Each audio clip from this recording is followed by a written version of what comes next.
이번 시간에는 소음 진동학이죠. 자, 그 중에서 첫 번째 시간이죠.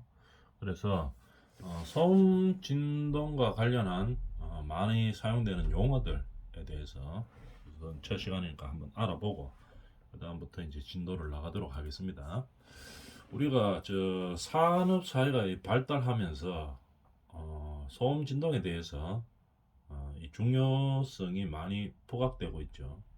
예전에 우리나라가 뭐 산업화가 많이 진행되기 전에 뭐 예를 들면 뭐 한 70년대, 뭐 60년대 이럴 때는 소음 진동하는 개념도 별로 없었죠. 그래서 뭐 그때 시절에는 공사장에서 공사하면 당연히 뭐 소음 진동이 나는갑다 이렇게 생각했고, 공장이 돌아가면 뭐 공장 돌아가는데 당연히 소음 진동이 나겠지 이제 이렇게 생각하던 시절도 있었었죠. 근데 우리나라가 이제 자꾸 산업화가 진행되고 선진화되고 이러면서 사람들의 이제 주거 여건도 많이 향상됐죠. 향상되고 의식 수준도 많이 높아지고 이렇기 때문에 최근 들어서는 이 소음 진동이 우리가 산업을 진행하는 데 있어서 아주 중요한 문제로 대두되고 있습니다. 그래서 이에 대한 규제도 상당히 많죠. 주관은 주로 환경부에서 주관을 합니다. 그러면 우리가 뭐 공장 같은 거 공장에서 이제 뭐 일을 하고 이럴 때 소음이 많이 발생하는 그런 현장들이 있죠. 공장들이 제조업하는 공장들은 대부분 소음이 많이 발생하죠. 이제 그런 것들을 저감하기 위해서 이제 어떤 장치를 한다든지 방법들을 많이 씁니다. 그리고 환경부에서 이렇게 나와서 항상 주기적으로 점검을 하죠. 이 공장에 뭐 이런 말 많이 들어보죠. 소음이 몇 데시빌 이상이 되면 안 된다. 그죠? 뭐 이런 거 많이 체크를 합니다. 특히 또 뭐 저 공사 현장 이런데 중에서 소음이 많이 발생하는 현장들이 있죠. 토목 현장 이런 데가 특히 더 심하죠. 그래서 이런 건설 현장들에 공사할 때는 항상 뭡니까? 일정한 시간에 소음도를 측정을 합니다. 이 현장에서 이 소음이 매일 얼마를 발생했는지 일지를 작성하죠. 쭉 작성을 합니다. 이런 식으로 해서 소음이 발생됐는지 안 됐는지를 체크하죠. 체크하고 그 다음에 이제 규제를 하는 겁니다. 그래서 소음과 진동을 줄이기 위해서 많이 노력을 하죠. 그런데 이 소음 진동을 정확하게 발생할 때 정확하게 재야 되겠죠. 뭐 소음 진동이 같은 이 현장 안에서라도 소음 진동이 좀 작게 들리는 데가 있고 좀 많이 들리는 데가 있죠. 그래서 일부러 작은 데 가가지고 뭐 이불 깔아놓고 그 위에 얹어가지고 진동 체크하고 이제 이렇게 하면 안 되겠죠. 현장에 많은 스티로폴 밑에 하나 슬쩍 깔아놓고 위에 이제 얹어가 하고 이렇게 해가지고는 안 됩니다. 있는 그대로 이제 측정을 해야 되겠죠. 그리고 또 특히 이제 소음 진동이 가장 문제시 되는 게 토목 뭐 발파 현장이라든지 이런 것들은 뭐 문제가 좀 심각하죠. 그죠? 소음도 많을 뿐더러 진동이 엄청나게 크죠. 이런 것들은 많이 관리하는 그런 대상이 되어 가고 있습니다. 근데 이 발파 현장이나 이런 데서 발생하는 게 문제가 뭐냐 하면은 소음이나 진동이 다 마찬가지지만은 이게 계속 발생하는 소음 진동이 있고 어쩌다 한 번씩 발생하는 소음 진동이 있죠. 만약에 소음 진동이 계속 뭐 일어난다면은 그에 대한 조치를 하기가 쉽죠. 뭐 예를 들어서 뭐 단속 기관인 뭐 환경부에서 나와가지고 소음 진동이 이 산업 현장에서 얼마나 되는지, 그죠? 어, 이런 거를 택하면, 그죠? 되는 거죠. 그런 거를 해가지고 뭐 처리를 해주면 되는 거겠죠. 그런데 이게 일시적으로 계속 발생하는 게 아니고 순간적으로 일시적으로 이렇게 발생을 하면은 나중에 뭐 민원이 많아가지고 뭐 환경부나 이런 단속 관청에서 나와가지고 측정해 보려고 하면은 측정이 되지를 않습니다. 그죠?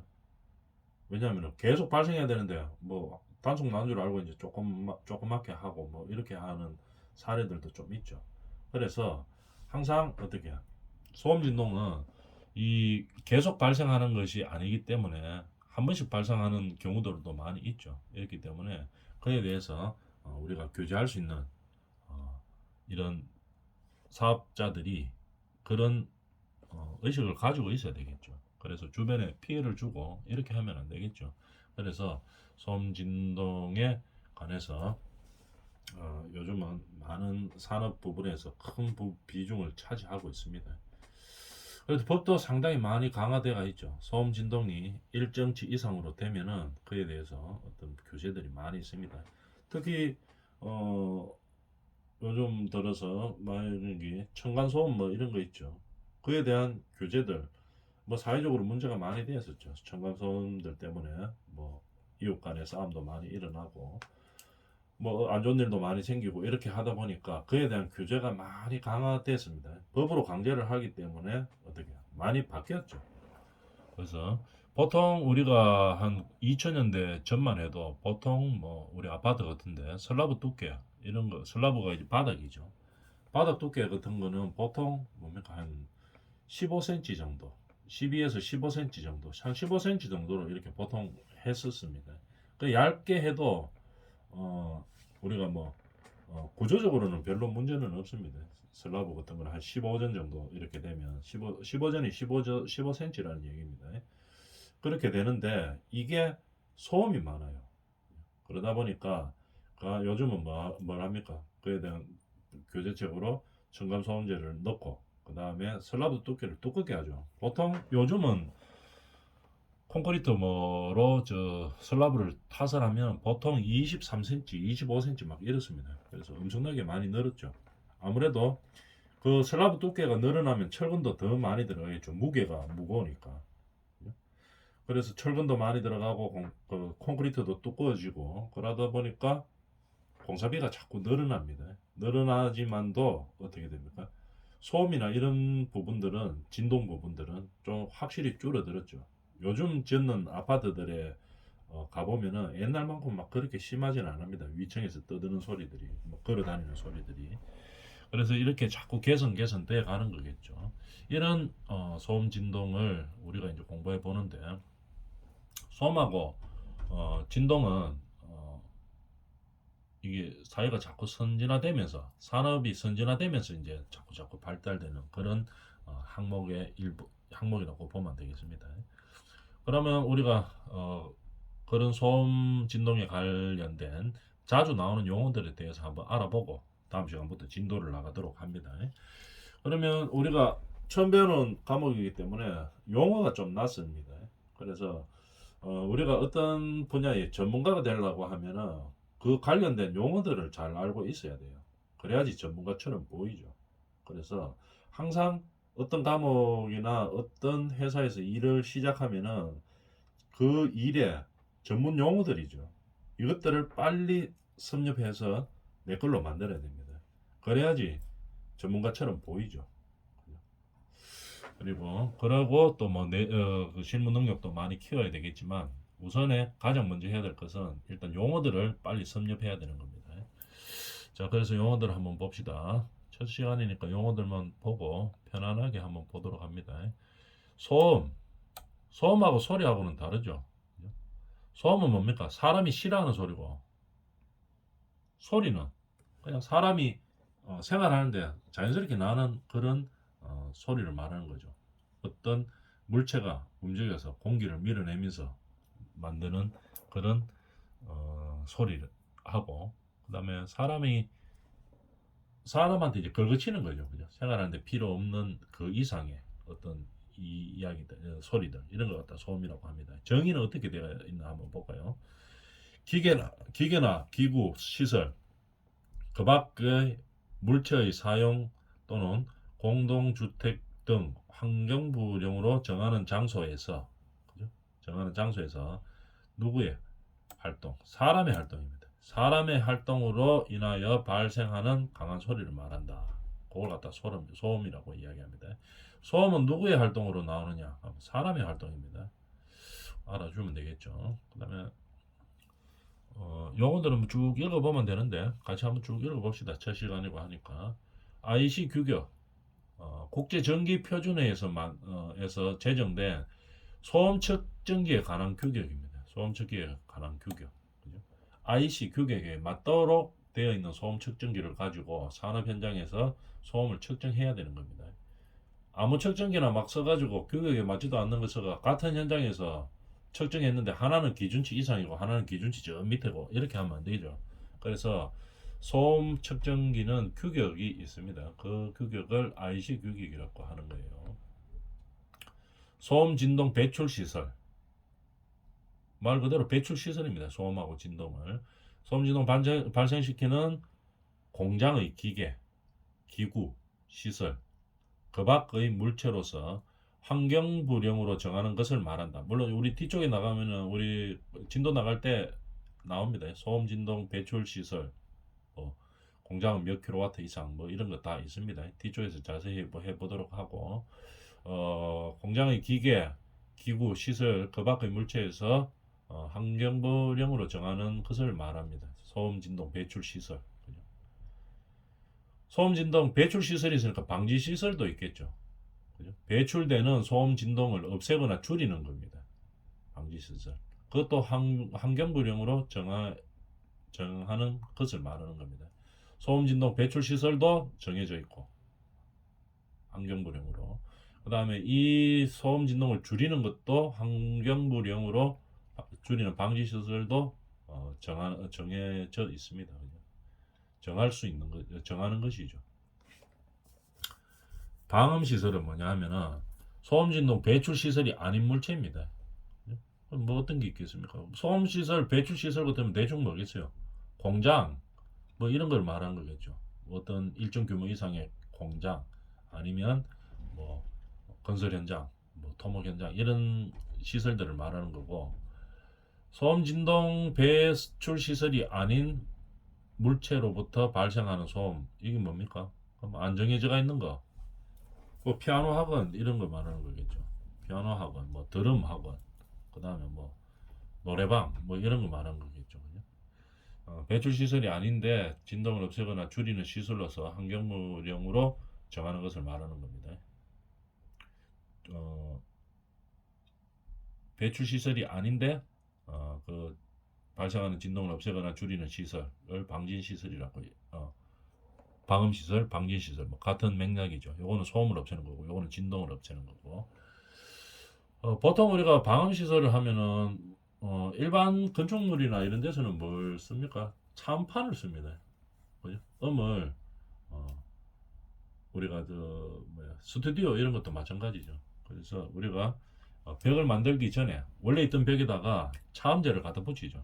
붙이고 그 다음에 공사를 합니다. 그래서 차음제를 붙이고 그 다음에 차음제만 놔둬도 뭐 음은 많이 차단하지만 방음 시설은 되지만 뭐 보기가 싫으니까 다른 모양을 내는 거, 올록볼록한 거 뭐 이런 거 많이 봤었죠. 스튜디오 같은데. 그런데 하는 방음 시설을 말하는 겁니다. 방진 시설, 뭐 제일 대표적인 게 어떤 게 있습니까? 뭐 진동이 안 느껴지게 하기 위해서 분리를 따로 하죠. 밑에 건물하고 위에 패드라고 봐주면 되겠죠. 패드하고 면진이라고 하죠. 안 붙도록 이렇게 따로 놀도록 해놓습니다. 그러면 어떻게 됩니까? 진동이 전달이 안 되죠. 그런 시설들 하는 거 방진 시설이라고 이야기합니다. 그 다음에 소음 발생 건설 기계. 뭐 읽어봐도 대부분 알겠죠. 소음 발생되는 건설 기계다 이 말입니다. 제일 뭐 심한 게 뭐 어떤 게 있습니까? 뭐 다 심하죠. 건설 기계 중에 소음이 나오는 것들 보면 뭐 포크레인이라든지 뭐 이런 것들 뭐 이런 소음 발생하는 기계들이 많이 있습니다. 그죠? 뭐 그런 것들을 이야기하는 거고, 소음원은 소음을 발생하는 원인 되는 거겠죠. 원인 되는 건데 그 중에서 사람의 활동을 말하는 겁니다. 반사음 읽어보면 알죠. 반사음, 반사되는 음입니다. 소리. 그래서 우리가 반사음 중에서 제일 뭐 하는 게 저 산에 가가 야호 하면 반사대가 돌아오죠. 소리가 갔다가 산 맞고 다시 돌아옵니다. 이런 걸 갖다가 반사음이라고 하겠죠. 근데 이제 좀 뭐 고급 전문 용어로 쓰면 한 매질 중의 음파가 다른 매질의 경계면에 입사한 후 진행 방향을 변경하여 본래의 매질 중으로 돌아오는 음을 말한다. 말은 어렵게 돼가 있는데 거기죠. 산 꼭대기 올라가 가지고 야호 하면 저쪽 가다가 경계면 반대편 산에 들어갔다가 다시 입산했다가 진행 방향을 바꿔서 다시 돌아오는 거, 그걸 갖다 반사음이라고 하죠. 배경음악은 배경음악이 아니고 배경소음이죠. 배경소음, 대상소음, 정상소음, 소음이 계속 있네요. 같이 한번 볼까요? 배경소음, 대상소음, 정상소음, 뭐 변동소음, 충격음. 변동소음 여기까지 알아주면 되겠죠. 여기서 제일 중요하다기보다는 제일 많이 사용되는 게 이거죠. 대상소음. 측정하고자 하는 소음을 대상소음이라고 하는 겁니다. 우리가 무슨 소음을 재려고 하면은 뭐 이 공사 현장에서 나오는 무슨 소리, 그걸 재려고 하는 거겠죠. 아니면은 공사 현장이 아니면은 뭐 공장 이런 데서 측정하고자 하는 소음이 있죠. 그걸 갖다 대상소음이라고 이야기합니다. 그 다음에 배경소음은 말 그대로 그러한 대상소음이 없을 때 발생하는 그 장소의 소음을 배경소음이라고 이야기하는 거예요. 정상소음은 정상소음, 단어를 읽어보면 대충 이해는 되겠죠. 시간적으로 변동하지 아니하거나 또는 변동폭이 작은 겁니다. 정상치 안에 있는 소음이다 이 말이겠죠. 변동폭이 작은 소음을 말한다. 그걸 갖다 정상소음이라고 이야기합니다. 그 다음에 변동소음은 이 정상소음 반대겠죠. 변동폭이 이래 시간적으로 변동하지 않거나 시간이 지나도 변동하지 않거나 변동폭이 있더라도 작은 거, 이걸 갖다 정상소음이라고 이야기하고, 그 반대되는 게 변동소음이겠죠. 시간에 따라 소음도 변화폭이 큽니다. 어떨 때는 뭐 좀 조용하다, 어떨 때는 엄청나게 시끄럽고 뭐 이런 걸 갖다가 변동소음이라고 이야기합니다. 변동폭이 큰 소음을 말하는 거죠. 충격은 뭐 발파 현장 이런 걸 말하는 거겠죠. 폭발음, 타격음과 같이 극히 짧은 시간 동안에 발생하는 높은 세기의 음을 말하는 거죠. 엄청나게 세다 이 말이겠죠. 충격은. 그 다음에 지시치, 객이나 기록지상, 우리가 기록을 하죠.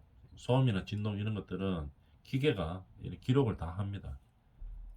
기록지상에 판독한 소음도로서 거기에서 판독되는 읽어지는 소음도다 이 말이겠죠. 그래서 실효치 값을 말할 때 지시치라고 이야기한다 이 말입니다. 그 다음에 소음도는 어떻게 되나 한번 볼까요? 소음계의 정감 보정 회로를 통하여 보정 회로를 통하여 측정한 지시치를 말하는 거죠. 지시치가 뭐죠? 요 있죠.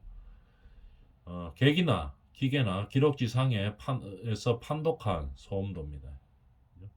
그래서 소음계의 보정 회로를 보정시켰다는 얘기죠. 보정 회로를 통해서 측정한 지시치를 말한다. 이런 얘기입니다. 등가 소음도, 측정 소음도, 소음도가 여러 개 나오네요. 등가, 측정, 배경 소음도, 대상 소음도, 평가 소음도 뭐 이래 있네요. 뭐 읽어보면 다 알지만은 그래도 같이 한번 읽어봅시다. 첫 시간이라서 한번 뭐 용어에 대해서 한번 보는 거겠죠. 등가 소음도 말 그대로네요. 등가 소음도 같은 시간 내에 정상 소음의 에너지로 등가하여 얻어진 소음도를 말한다 이 말입니다. 같은 시간 안입니다. 전부터 다 읽어볼까요? 임의의 측정 시간 동안 발생한 변동 소음의 총 에너지를 같은 내의 정상 소음의 에너지로 등가하여 같이 나눈다 이 말이죠. 등가하여 얻어진 소음도를 말하는 겁니다. 그걸 갖다가 등가 소음도라고 이야기하는 거예요. 측정 소음도는 공정 시험 기준 측정할 때 소음 측정할 때 다 기준이 있죠. 어떻게 하라고 되어 있습니다. 공정 시험 규정에서 정한 측정 방법으로 측정한 소음도 및 등가 소음도 등을 말한다. 측정 소음도라고 이야기합니다. 그 다음에 배경 소음도는 측정 소음도의 측정 위치에서 대상 소음이 없을 때, 대상 소음 우리가 측정하려고 하는 소음이 없을 때 이 시험 기준에서 정한 측정 방법이죠. 시험 기준에서 정한 측정 방법으로 측정한 소음도 및 등가 소음도를 말한다. 그런 걸 갖다가 배경 소음도라고 한다. 이래는 이 얘기네요. 첫째 시간이라가 용어 적느니까 그냥 같이 읽어본다는 생각으로 그냥 편안하게 한번 보도록 합니다. 대상 소음도 배경 소음을 보정한 후 얻어진 소음도를 대상 소음도라고 이야기합니다. 평가 소음도는 대상 소음도의 보정치를 보정하는 거죠. 보정치를 보정한 다음에 얻어진 소음도를 평가되어 있는 평가 소음도로 하고 이야기합니다. 근데 대상 소음도에다가 보정치를 보정한 거예요. 대상 소음도에다가 요거 위에 있죠. 측정 소음도의 배경 소음을 보정한 후 얻어진 소음도를 말한다. 왜 이렇게 그럼 보정을 자주 하느냐 하면은 이 소음 측정을 하다 보면은 한 번씩 정해져 이 기준에서 벗어나는 것들이 많이 있죠. 그죠? 그런 것들을 다 일일이 거기에서 발생하는 소음이라고 볼 수는 없습니다. 그래서 조금씩 보정을 하는 거겠죠. 전혀 기준치에서 벗어나는 것들 이런 것들 보정을 많이 합니다. 지발 발파 발파가 소음이나 진동이 가장 세죠. 우리 지금 뭐 그냥 사업체에서 볼 수 있는 것 중에서는 발파할 때는 뭡니까? 일단 우리가 뭐 암이나 안반이나 뭐 우리가 도로공사 같은 거 할 때 터널 뚫을 때 저 흙에다가 천공을 하죠. 천공수들이 가서 천공을 한 다음에 다이너마이트 폭약을 집어넣습니다. 그 다음에 줄이기 위해서 뭡니까? 고무 패드 같은 거를 대죠. 몇 겹을 막 댑니다. 몇 겹을 댄 다음에 그 다음에 발파를 해서 소음이나 진동을 많이 줄이려고 노력은 하는데 그것만 가지고 안 되죠.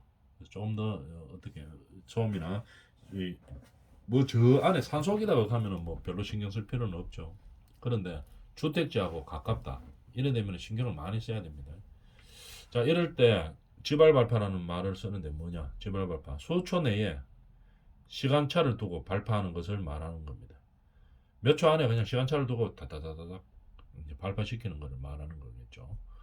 보통 우리가 발파하면은 터널이나 이런 거를 하루에 몇 미터 뚫려 하면 1m씩 뚫고 나갑니다. 1m씩. 보통 일반적으로. 물론 현장마다 다르겠지만 그러면 하루에 뭐 10m 뚫으면 안 됩니까? 할 수는 있죠. 그런데 이 소음이나 진동이나 그 다음에 내부에 미치는 그런 영향들이 크기 때문에 일정 양만 뚫고 나갑니다. 그래서 발파시킬 때 소음, 진동 등을 고려하기 때문에 폭약을 조금씩만 넣는 거겠죠. 조금만 넣어서 딱 필요한 만큼만 터주고 나가는 겁니다. 그다음 KS 잘 알고 있죠. ISO도 여러분들 잘 알고 있죠. 표준화를 위한 표준화 기구입니다. 그죠? 표준화 기구. 각종 분야의 뭐 제품 서비스의 국제적 교류를 용이하게 하는 거죠. 그걸 표준화라고 이야기합니다. ISO. 그럼 소음에 관련해서 한번 용어들을 알아봤고 진동 관련해서도 뭐 다 대부분 비슷합니다. 소음이나 소음이 아니고 진동이다 이런 얘기죠. 진동은 아까 소음에서는 소리였지만 흔들림이고 그죠? 강한 흔들림을 말하는 거고 진동원은 진동이 발생하는 물체를 말하는 거고 진동원. 그다음에 변경진동, 대상진동 다 같습니다. 소음하고 대상진동은 측정하고자 하는 진동이니까 이제 소음이 아니고 진동을 말하는 거고 배경은 요 대상진동을 빼고 그죠? 요 없을 때 어떤 장소에서 발생하는 진동을 배경진동이라고 이야기하죠. 정상진동 아까 정상소음하고 같습니다. 시간적으로 크게 변하지 않거나 변동폭이 작은 거. 변동진동은 변동폭이 큰 것을 말하는 거죠. 거의 비슷하죠. 충격진동. 소음을 진동으로만 바꾸면 되네요. 지시치도 마찬가지고. 진동 레벨은 레벨 측정하는 거죠. 그죠? 지시치를 진동 레벨의 감각 보정 회로를 통하여 측정한 지시치를 말하는 겁니다. 보통 데시벨로 말합니다. 단위는 데시벨로 말하고 그 다음에 측정 진동 레벨 아까 위에 거하고 똑같죠. 공정 시험 기준에 정한 측정 방법으로 측정한 진동 레벨을 말하는 거고 배경 대상 평가 위에 거하고 똑같네요. 보정한 후에 얻어주고 측정 레벨. 그래서 뭐 이런 용어들로 구성되어 있습니다. 그러면은 우리가 소음 진동관을 하면서 주로 많이 나오는 용어들에서 한번 그냥 훑어봤습니다. 왜냐하면은 우리가 진도 나가다가 갑자기 이런 말들이 나오면 이게 무슨 말인지 잘 모르죠. 그래서 다 외울 필요는 없고 여러분들이 소음 진동을 전공하는 학생들이 아니기 때문에 이게 산업 현장에서 어떻게 안전으로 관계되느냐 이제 이걸 보는 거기 때문에 뭐 깊게 들어가 막 계산하고 막 이런 거 소음치 계산, 진동치 계산 이런 것까지는 안 합니다. 안 하고 어떤 식으로 산업 현장에 위험 요소들이 있는데 이 소음 진동이 있으면서 산업 현장에 위험 요소들이 있는데 안전 요소들이 있는데 이런 것들을 어떻게 안전하게 관리를 할 것이냐 이 정도만 알아주면 되는 거겠죠. 그래서 오늘 첫 시간이고 해서 소음 진동 들어가기 전에 용어에 대해서 그냥 같이 한번 쭉 읽어봤습니다. 물론 여러분들이 한번 읽어봐도 다 알지만 같이 한번 쭉 해봤어요. 다음 시간부터 이제 진도 나가도록 하겠습니다.